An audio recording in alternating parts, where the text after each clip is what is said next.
Meus queridos, a paz do Senhor, nós louvamos a Deus por mais essa oportunidade de estarmos reunidos aqui neste lugar. Talvez, na eventualidade do Senhor ainda não ter falado contigo essa noite, talvez essa seja mais uma oportunidade. Talvez essa semana ou no dia de hoje, você indagou a Deus ou apresentou algum questionamento. Os nossos questionamentos, as nossas interrogações que nós fazemos a Deus, elas são demonstrações de como estão os nossos relacionamentos com Deus.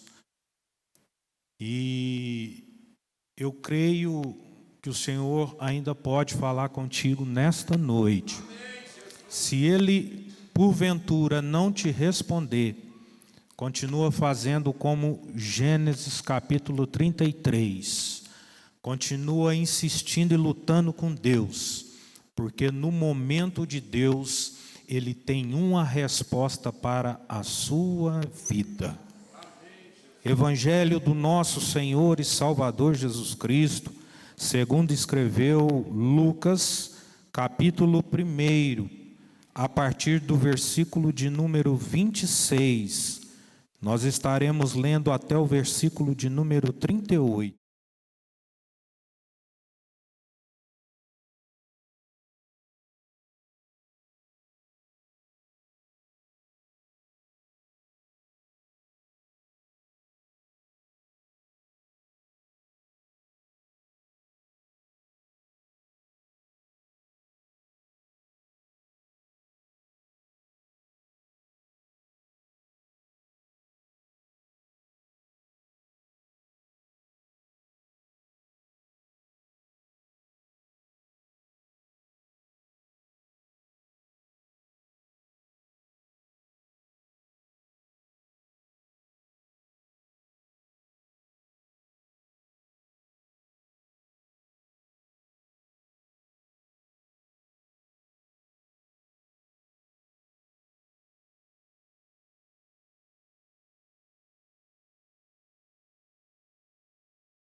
Jesus, eu preciso de Ti, me lava com Teu sangue. Espírito Santo, fica comigo, me dá a sabedoria que eu necessito.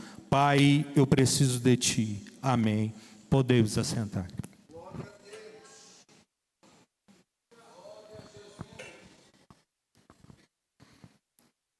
Glória a Deus.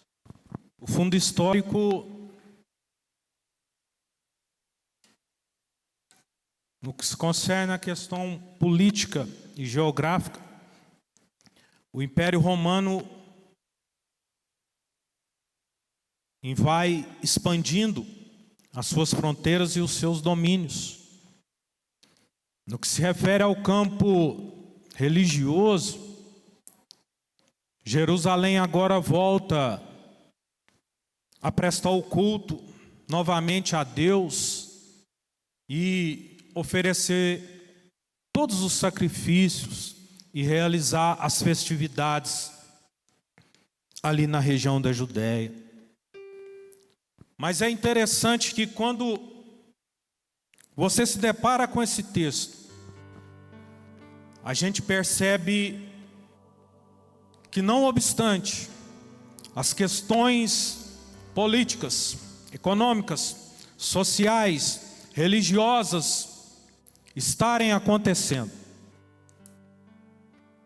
os céus, em sua sabedoria, se manifesta aqui na terra,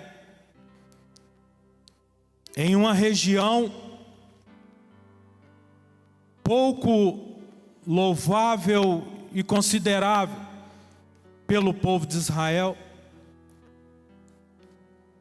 O reino dos céus, ele é direcionado na região da Galileia, que nós sabemos que é conhecido por ali estar uma miscigenação do povo naquele lugar.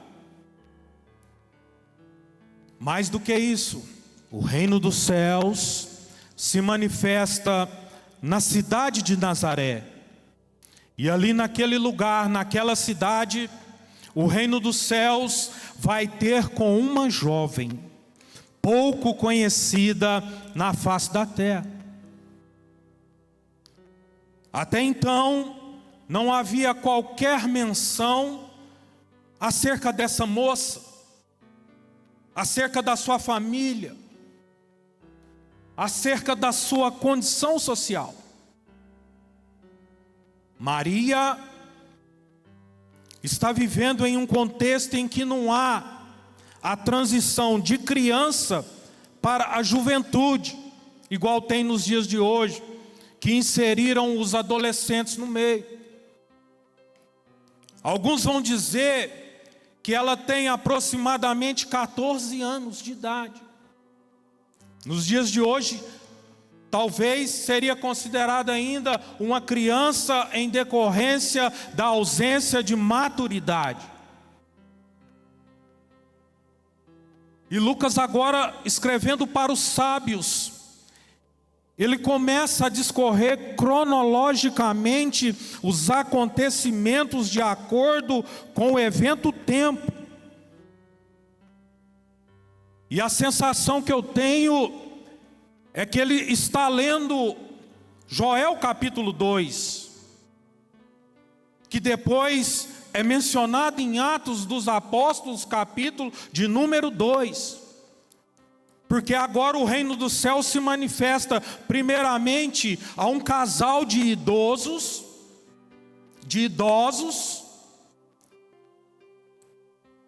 e para uma senhora já avançada em idade e que era estéril. Mas o céu se manifesta e diz: apesar do avanço da idade, a estéril irá conceber, e conceber daquele que será o precursor, daquele que será enviado para trazer a manifestação da glória e salvação do Deus Todo-Poderoso. É os velhos tendo sonhos.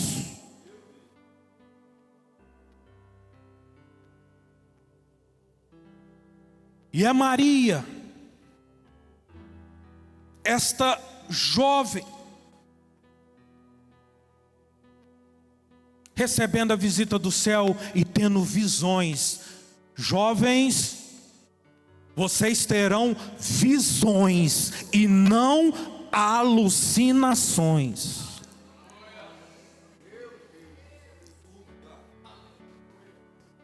E o anjo então vai ter com ela, num lugar desconhecido, de um povo discriminado, de uma família desconhecida.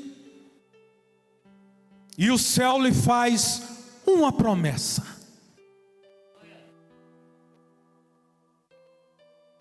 E a promessa de que ela traria em si a gestação do Messias prometido. Aleluia. Bendito seja o nome do Senhor. Para ela, O nome do Senhor. que havia sido prometida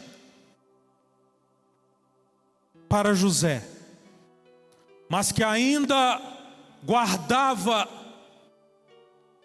o temor de Deus, a aliança com os céus, o compromisso de andar diante daquele que criou todas as coisas. Então ela faz um questionamento, uma indagação, uma interrogação, e ela pergunta: como isso se dará?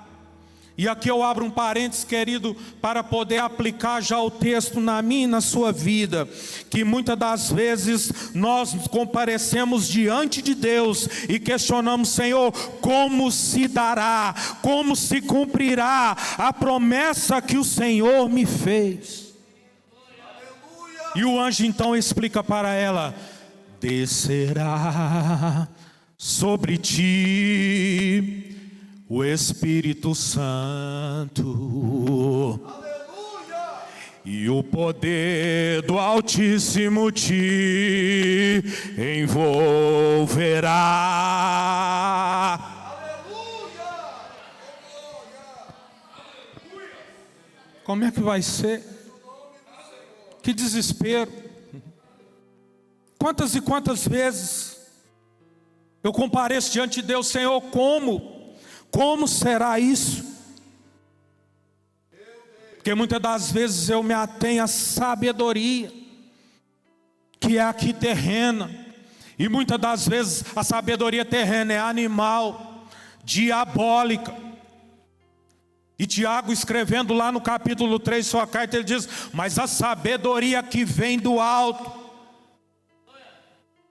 ela é primeiramente pacífica, segundo, tratável, terceiro, cheia de misericórdia.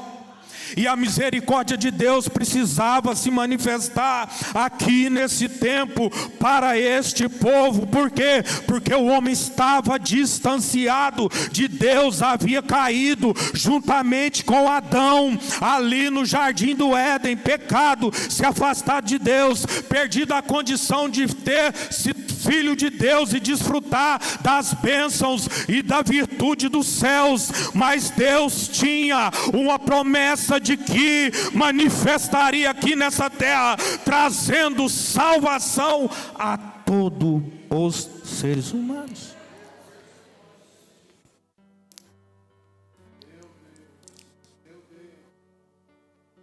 E o anjo então explica para ela como isso se daria.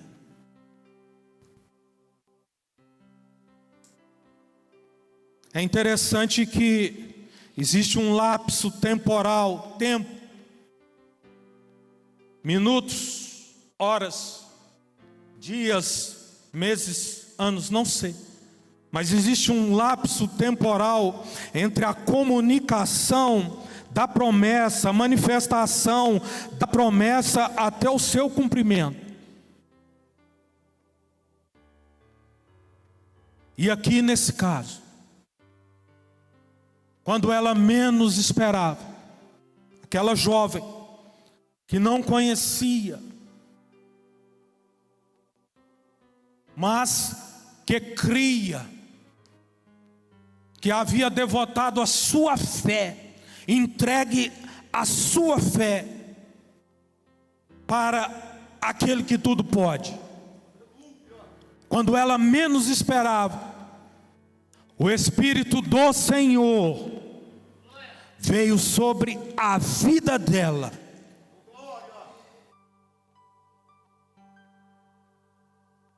E sem explicação humana, cumpriu a promessa na vida daquela jovem.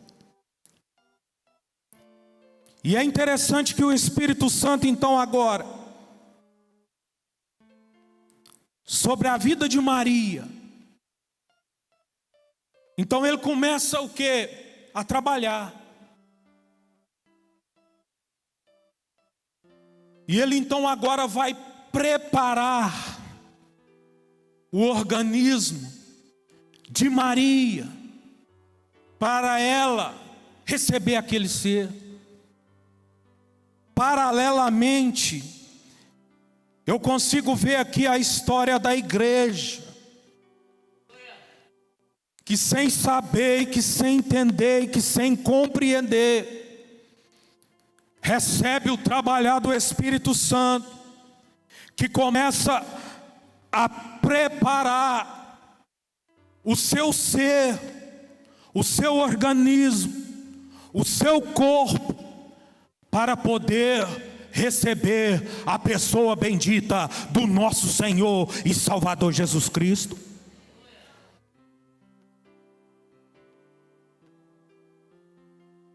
O milagre que você está esperando, o cumprimento da promessa que eu estou aguardando, ele vai acontecer de que forma? Vem o Espírito Santo sobre mim e começa a preparar, começa a trabalhar, para que eu possa receber, Cristo em mim, que é a maior promessa, que é o maior milagre que eu posso receber do céu. A cura divina, consequência. A restauração da minha família, consequência.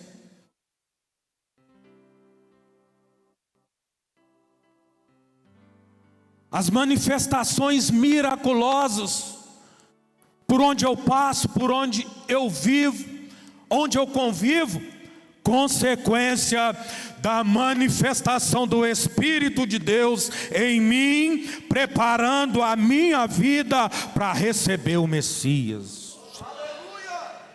Bendito seja o nome do Senhor. Cada coisa no seu devido lugar. É uma jovem que ainda não havia concebido em sua vida, que não havia gerado nenhum ser dentro de si. Ei, querido, o Espírito Santo, ele precisa trabalhar na sua e na minha vida, colocando cada parte do nosso organismo no seu devido lugar. Eu creio, Jesus.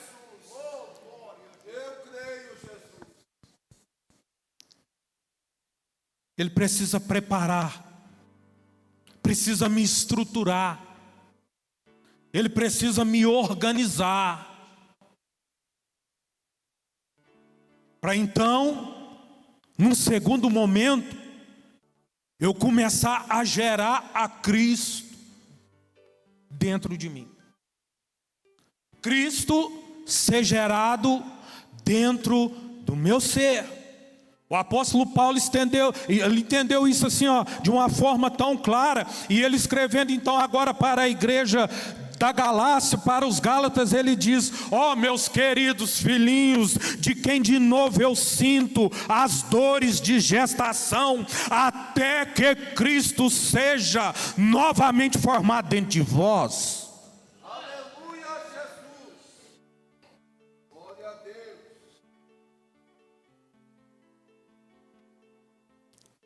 Paralelamente à igreja do Senhor, ela precisa que todas as coisas sejam organizadas para que Cristo seja gerado. Enquanto nós coletivamente nós temos que compreender que o Espírito Santo trabalha em nós, preparando, nos estruturando, nos edificando, nos transformando, para que Cristo seja gerado em nós. E Cristo então agora, por intermédio do Espírito Santo, começa a ser um ser juntamente comigo. Não é assim a gestação? Só as mães sabem explicar de forma prática, teórica e objetiva o que é gerar um ser dentro de si. Estão ligados.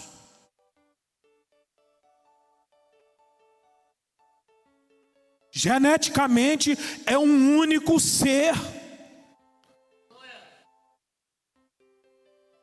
E então Cristo começa a ser gerado dentro de mim. De que forma? Ele começa, eu já não sei se é o meu caráter ou se é o caráter de Cristo. Eu já não sei se é os meus sentimentos ou o sentimento de Cristo. Porque agora eu já não sei se é eu ou se é Cristo que vive em mim. Eu não sei se sou eu que vivo, mas se é Cristo que vive em mim. A minha forma de pensar já não é a minha, é a de Cristo. Cristo está sendo gerado dentro de mim. A minha compaixão, o meu sentimento de comoção por aquilo que o outro vive, por aquilo que o outro sente, já não é o meu, mas é o de Cristo que vive em mim, está sendo gerado dentro de mim e aperfeiçoando a minha natureza. Como que é isso? Por intermédio do Espírito Santo. É uma preparação, é uma gestação de Cristo. Mas mais do que isso, o ser precisa nascer. O Messias precisa nascer. Ele precisa cumprir as promessas que foram feitas, porque a virgem conceberá e dará à luz a um varão. É o Emanuel, é o Deus que vem habitar entre nós.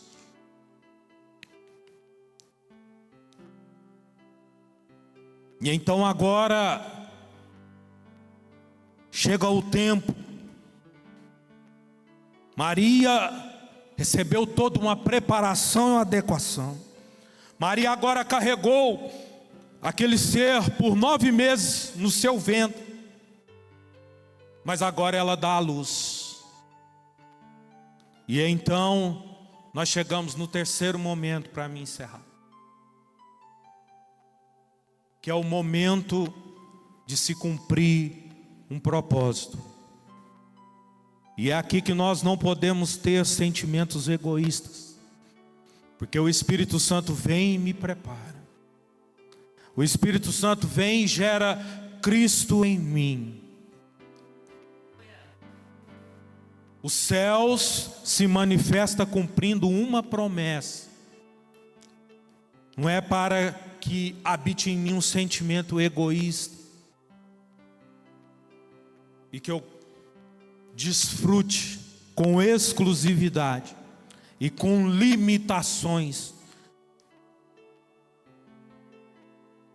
do desfrute de outras pessoas.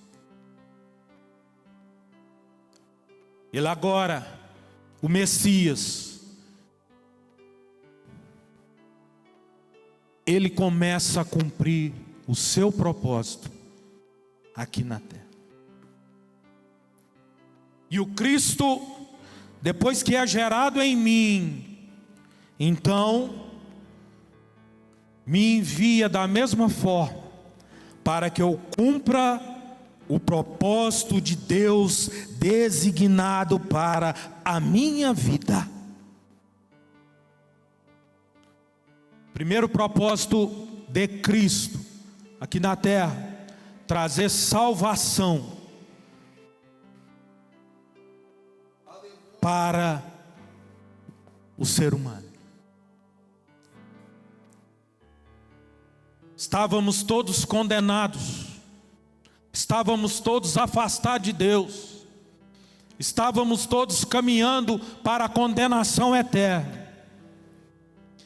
Mas a sabedoria do céu se manifestou na terra, trazendo salvação a todos aqueles que creem.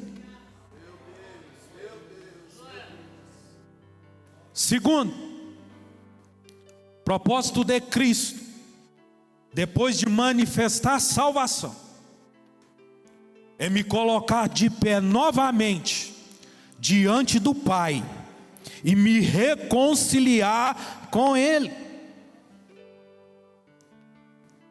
Foi ilustrado aqui Lucas capítulo 15. E quando Ele me coloca de pé diante do Pai, me reconcilia com Ele, automaticamente me é oportunizado receber todas as promessas, bênçãos e heranças conquistadas por intermédio do nosso Senhor e Salvador Jesus Cristo. Eu agora tenho um Pai que cuida de mim e que tem uma herança para me entregar.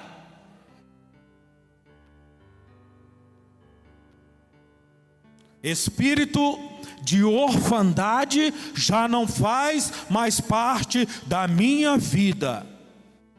Ele me chama por filho e eu lhe chamo por Pai. Herdando com Cristo tudo aquilo que estava proposto desde a fundação do mundo. Aleluia! Glória seja dada ao teu nome, Jesus. E depois que eu recebo filiação, então, como filho de Deus, como herdeiro de todas as coisas, com a natureza de Cristo dentro de mim, com a operação do Espírito Santo na minha vida, então, aquilo que eu recebi, eu manifesto na vida de outras pessoas.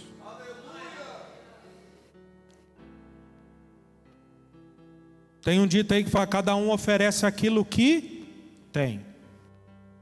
Com o cristão é diferente, cada um oferece aquilo que recebeu do Senhor. Fica de pé, querido. Aleluia! Bendito seja o nome do Senhor. Bendito seja o nome do Senhor. Bendito seja o nome do Senhor. Porventura há em nosso meio alguém que gostaria de aceitar Jesus como Senhor e Salvador de sua vida? Se tiver, faz um sinal assim com a sua mão. Eu quero orar por você. Glória a Jesus. Tem alguém?